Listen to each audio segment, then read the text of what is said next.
Hello, xin chào các bạn đã quay trở lại với review 5 phút. Ở tập trước, sau khi người của Thiên Âm Tự và phần Hương Cốc đến gây khó dễ, Đạo Huyền chân nhân đã quyết định xử lý Trương Tiểu Phàm công khai, sẽ bề cho bọn họ một lời giải thích. Hôm nay là ngày Trương Tiểu Phàm đến Thông Thiên Phong để thẩm vấn. Ở trên Vân Hải lúc này cũng có nhiều đệ tử của các mạch phái khác nhau đang tụ tập. Nhìn thấy bọn họ, tức thì chỉ trỏ bàn tán rôm rả. Trương Tiểu Phàm chậm chậm bước đi, người càng đi lên cao, nhưng không hiểu sao trong lòng thấy càng ngày càng chìm xuống. Phía trước mặt là nơi tinh khí thăm thẳm, nhưng càng đến gần, trong lòng hắn càng thấy hồi hộp hơn.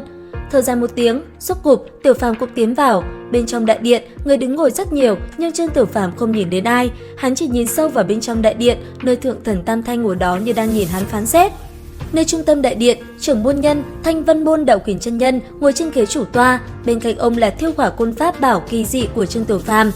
Hôm nay, người có mặt không chỉ là người của môn phái, ngoài ra còn có trụ trì Thiên Âm Tự, Phổ Hoàng Thần Tăng, bên cạnh là Phổ Không Thượng Nhân cùng với cốc chủ phần Hương Cốc, Dịch Thượng Quan.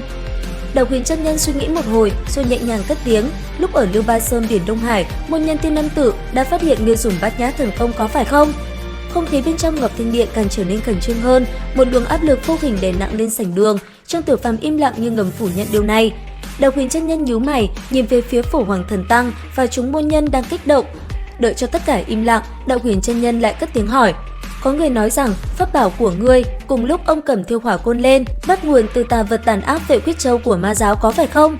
Trương Tiểu Phàm như lẩm bẩm trong miệng: "Dạ." Đến lúc này, mọi người đều im lặng, không ngờ Vệ Quyết Châu, tà vật hung ác của ma giáo, lại xuất hiện trong tay một đệ tử chính phái Thanh Vân Môn. Đạo Huyền chân nhân khẽ liếc qua Phổ Hoàng, rồi nhíu mày hướng về Tiểu Phàm hỏi: "Ngoài ra, Bát Nhã Thần Công ngươi học được ở đâu?" Lời vừa nói cất lên, mọi người lập tức trở nên khẩn trương, điều này hết sức quan trọng đối với khai phái đứng đầu Chánh Đạo. Câu trả lời lần này nhất định kinh thiên động địa. Trương Tiểu Phàm vẫn im lặng quỳ đó, không nói một lời, hắn hồi tưởng về đại sư Phổ Trí cùng lời hứa khi xưa rồi quyết định im lặng. Đạo Huyền chân nhân sầm mặt lại: "Ngươi còn có gì để nói không?" Trong nỗi tuyệt vọng vô bờ, Trương Tiểu Phàm không biết phải trả lời như thế nào. Lúc này, Đạo Huyền chân nhân thật sự tức giận, Thiêu Hỏa Côn bị ông ta ném bay, tạo nên tiếng vang lớn ở Ngọc Thanh Điện. Trưởng môn xin bớt giận, đột nhiên có tiếng nói cất lên từ giữa đám đông đệ tử Thanh Vân Môn, làm chúng đệ tử biến sắc mặt. Trong sự ngạc nhiên, im lặng của mọi người, chỉ thấy Lục Tuyết Kỳ bước ra khỏi đám đông, tiến lên đứng bên cạnh Trương Tiểu Phàm, quỳ xuống nói thay cho hắn vài lời. Nàng nhìn thẳng vào phía trước, sắc mặt đoan nhiên nhưng không sợ bất cứ ai trên thế giới này, nói một cách cương quyết: "Đệ tử Lục Tuyết Kỳ nguyện lấy tính mệnh đảm bảo Trương Tiểu Phàm tuyệt đối không phải là nội gián ma giáo." Mọi người nhất thời bị chấn động, thậm chí Trương Tiểu Phàm cũng bàng hoàng, môi hắn rung rung, người con gái đang quỳ bên cạnh hắn lúc này tỏa ra nét cao quý khôn tả, diện mạo bất phàm nhưng lại phảng phất nét ôn nhu. Đệ tử Lâm Kinh Vũ cũng nguyện lấy tính mệnh của mình đảm bảo cho Trương Tiểu Phàm. Trương sư đệ vì Thanh Vân Môn vào sinh ra tử, tuyệt không phải là nội gián. Đệ tử từ nhỏ lớn lên với đệ ấy, biết chắc rằng điều ấy không thể nào là sự thật, xin trưởng môn sư bá xem xét. Đạo Huyền chân nhân lúc này sắc mặt hết sức khó coi, như bị kích thích, các đệ tử Thanh Vân Môn xao động.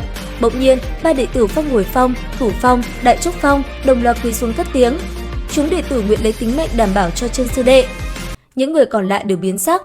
Ba người này là Tăng Thư Thư, Tề Hạo và Điền Linh Nhi. Thời khắc này, ngoại trừ vợ chồng Điềm Bất Dịch, Thủ Phong thủ tọa Thượng Tùng đạo nhân cùng với thủ tọa Phong Hồi Phong Tăng Thúc Thường, đồng thời bật dậy, hết sức kinh ngạc. Trong đại điện, tình hình hết sức hỗn loạn, Đạo Huyền chân nhân giận tím mặt đã không nói nên lời. Cũng trong lúc này, ở dưới chân núi Thanh Vân Sơn, Quỷ Vương Tông cùng những tông chủ thuộc ma giáo đã tập trung lại một chỗ. Ma giáo lần này bí mật kéo tới đây chính là đòi lại công đạo Thanh Vân Môn kia hàng trăm năm qua khi dễ thánh giá bọn họ. Sau khi hạ quyết tâm, tất cả đồng loạt phi lên Thanh Vân Môn. Đến đây thì cũng hết tập khai ba Chu Tiên 3D. Xin chào và hẹn gặp lại các bạn ở những video tiếp theo.